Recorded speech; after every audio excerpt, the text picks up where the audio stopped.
নমস্কার বন্ধুরা, সবাই কেমন আছেন?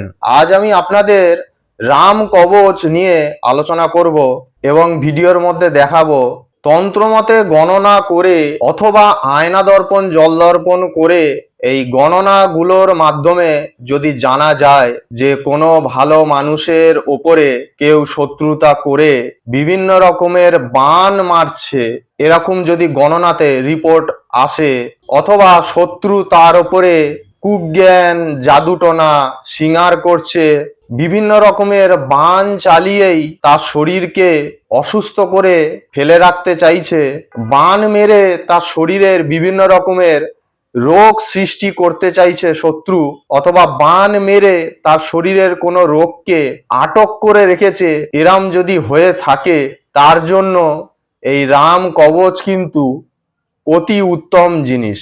যদি কোনো ব্যক্তি এই রাম কবচ ধারণ করে থাকে, তাহলে সেই ব্যক্তির ওপরে যদি রামবাণ মারা হয় বা শ্যামবাণ মারা হয় বা লক্ষণ বাণ মারা হয় বা শত্রুঘ্নের হাতের বাণ মারা হয় বা লক্ষণের গেটিলি বিদ্যা করা হয়, এই রকম বিভিন্ন রকমের কুজ্ঞান বাণ জাদুটনা কিন্তু সেই ব্যক্তির শরীরেতে কিন্তু খাটবে না, যদি সেই ব্যক্তি এই রাম কবচ ধারণ করে থাকে। অনেকেই কবচ বলতে ভাবেন হয়তো কাগজের ওপরে দু চারটে মন্ত্র লিখে দিয়ে বা শিকড় বাকড় ভরে দিয়েই কবচ হয়ে যায়, কিন্তু প্র্যাকটিক্যালে তা নয়।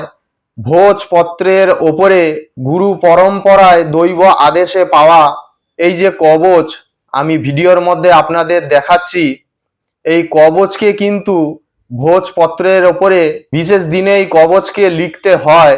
কবচ লেখার জন্য মৃগনাভি কস্তুরী, গরুর মাথার গোরচন, কুমকুম, কামাখ্যা মায়ের সিঁদুর সহ আরো বিভিন্ন প্রকারের দ্রব্যকে একত্রে মিশিয়ে কালি তৈরি করে, সবকিছু আমি এখানে আলোচনা করছি না, সেই কালি দিয়েই যদি ভোজপত্রের ওপরে এই যন্ত্র কবচকে লেখা হয়, তারপর যন্ত্র কবচকে মাদুলিতে ভরে সেই কবচের প্রাণ প্রতিষ্ঠা, জপ এবং চক্ষুদান, কবচ জাগিয়ে যদি যজ্ঞ করে দেওয়া হয় সে মানুষকে, তবে কিন্তু মানুষ সুফল পেতে বাধ্য।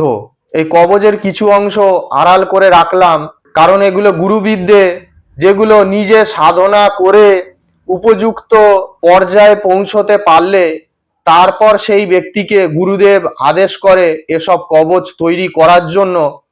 যে ব্যক্তির কোনো সাধনা নেই তারা কিন্তু এই কবচ হাজার লিখলেও কিন্তু কোনো কাজই হবে না। একমাত্র সাধকের দ্বারাই এই কবচ তৈরি করা এবং মানুষের ফলাফল শুভ হওয়া তবেই কিন্তু সম্ভব।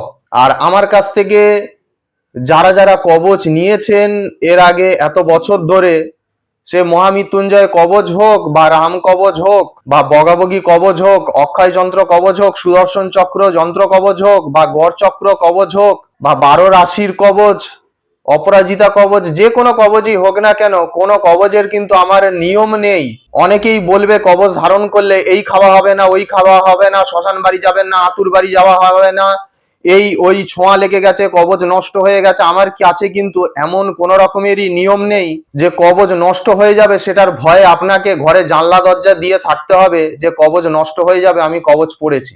আর কোন ব্যক্তির কোন কবচ লাগবে এইগুলো কিন্তু যার সমস্যা হয়েছে সেই মানুষ কিন্তু নিজে নিজে সিদ্ধান্ত নেবে না। ভালো তান্ত্রিক গুণিনের কাছে গিয়ে আগে সমস্যা তার নাম দিয়ে গণনা করে জানতে হবে, অথবা আয়না দর্পণ জল দর্পণ করে জানতে হবে। ক্রিটিক্যাল সমস্যা হলে গণনায় যেটা সমস্যা আসবে তার উপর নির্ভর করে এবং গণনাতে যে কবচ ধারণ করার কথা বলবে সেই অনুযায়ী চললে তবেই কিন্তু মানুষ সুফল পাবে।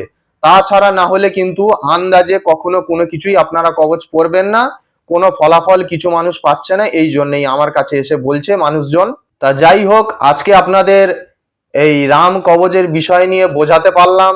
আর কি কি বিষয়ের ওপর আপনাদের ভিডিও চাই কমেন্ট বক্সে অবশ্যই আপনারা লিখে জানাবেন। ভিডিওটি পুরো দেখার জন্য সকলকে অনেক ধন্যবাদ। নমস্কার, হর হর মহাদেব, জয় মা দক্ষিণা কালী।